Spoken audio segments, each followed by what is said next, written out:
approximately 6 o'clock local time this evening, base security was alerted about an alleged altercation at our family camp located on the south end of our base.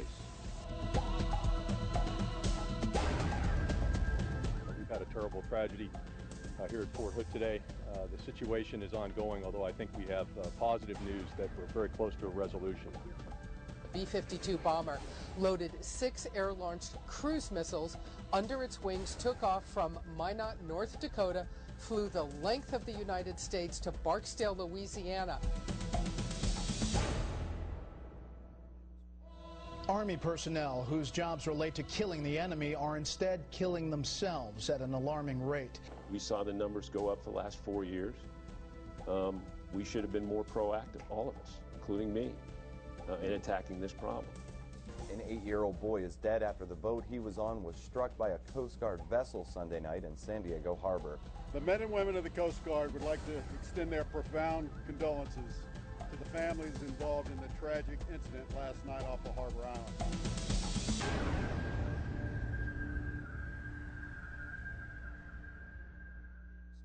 I'm Matt Durham. I'm the Deputy Director of Public Affairs for Air Force Special Operations Command. SAFPOL has asked me to come on by and talk about crisis communications.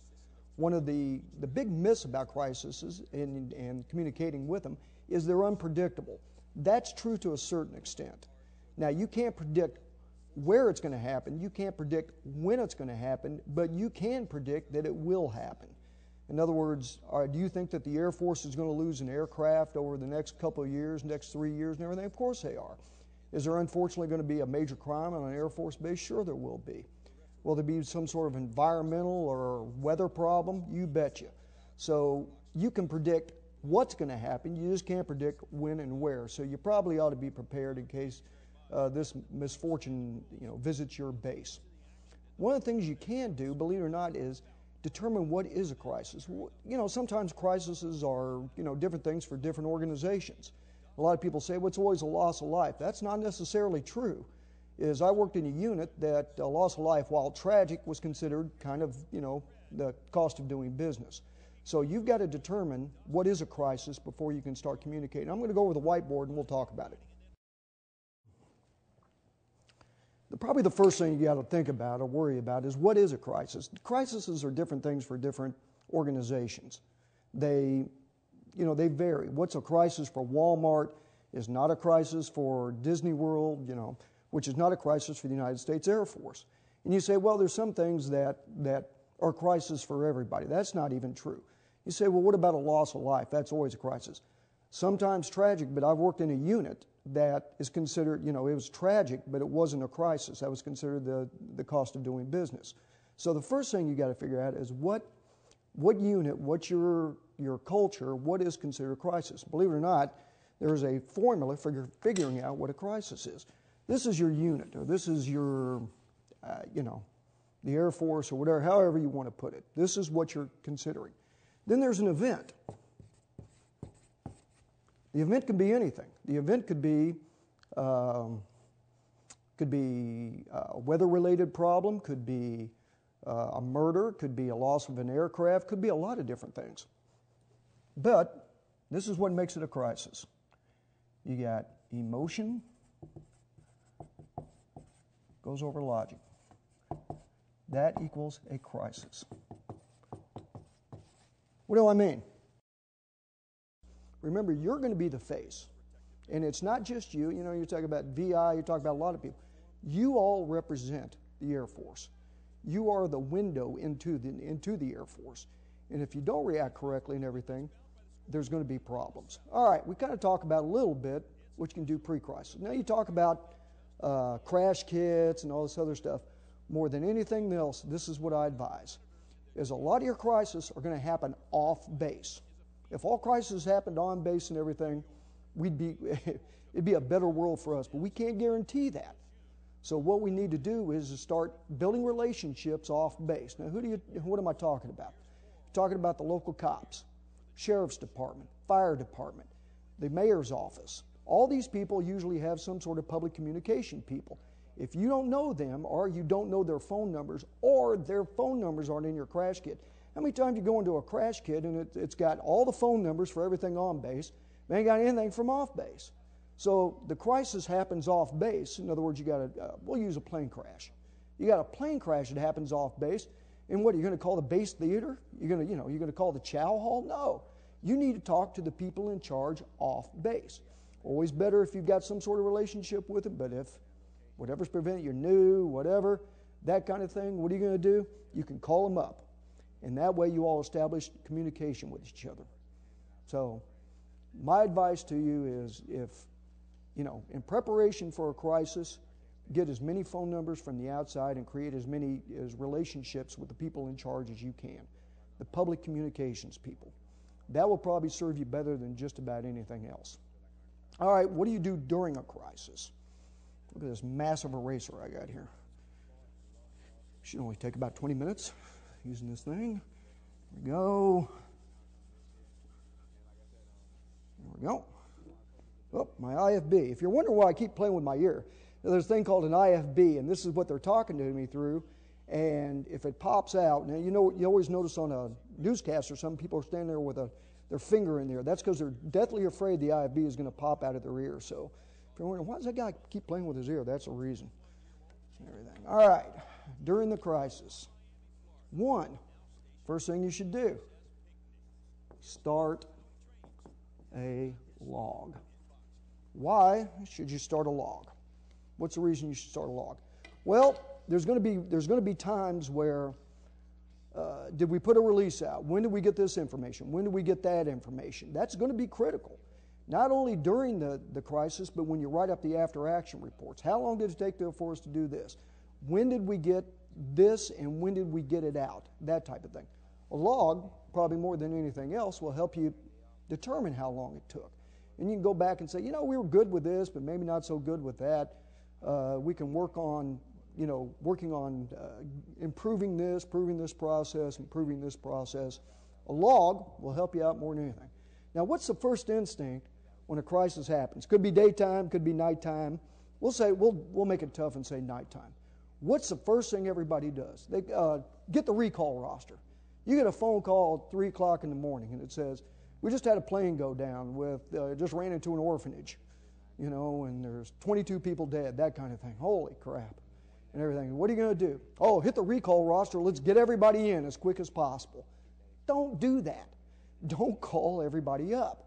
Here's why. Because it's a crisis, and it's going to be a big crisis and everything.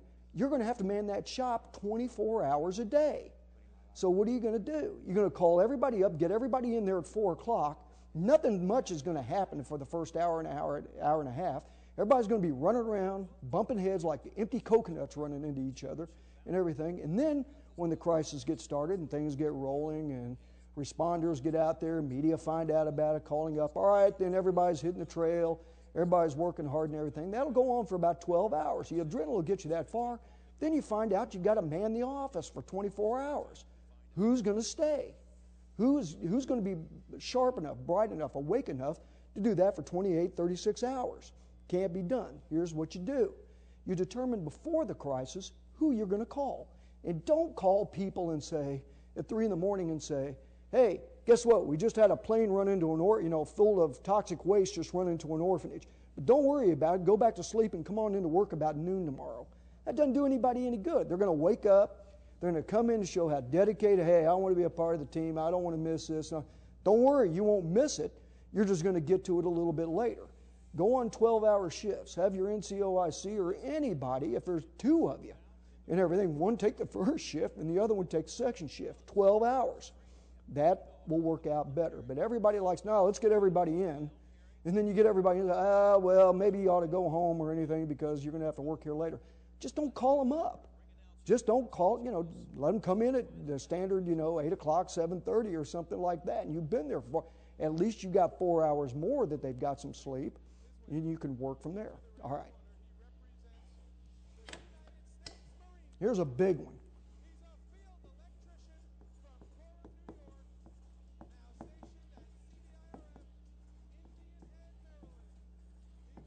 Don't put out numbers. Uh-oh, my IFB is about to go out soon. Got it just in time.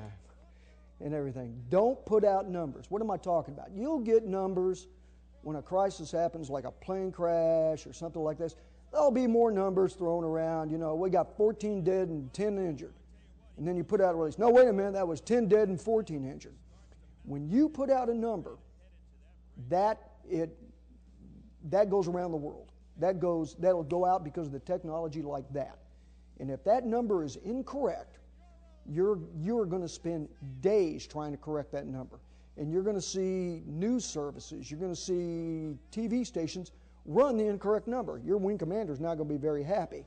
And you explain, well, you know, hey, the on-site guy gave me the wrong numbers to begin with. He or she won't care. You're the public affairs officer. You're the one that's got to take the responsibility. So don't put out numbers right away. They're always wrong every time. Every time in the beginning, the numbers are wrong. So you say, well, I got to put out a release. You know, maximum disclosure, minimum delay. Fine, put out a release. Say, you know, there was an accident at, you know, McGee Tyson Air Force Base, and, you know, we've had an incident, and we'll get you as many details as possible as soon as they become available. Now, you're going to say, well, that really doesn't say anything.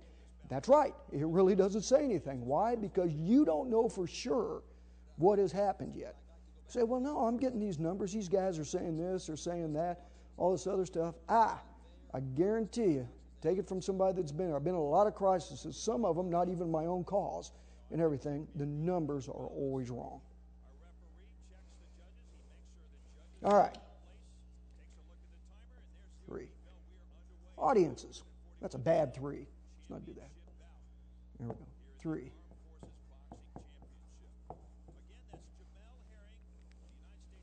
Internal. Internal audience. To me, this is the most critical audience that you can have. Let me explain why.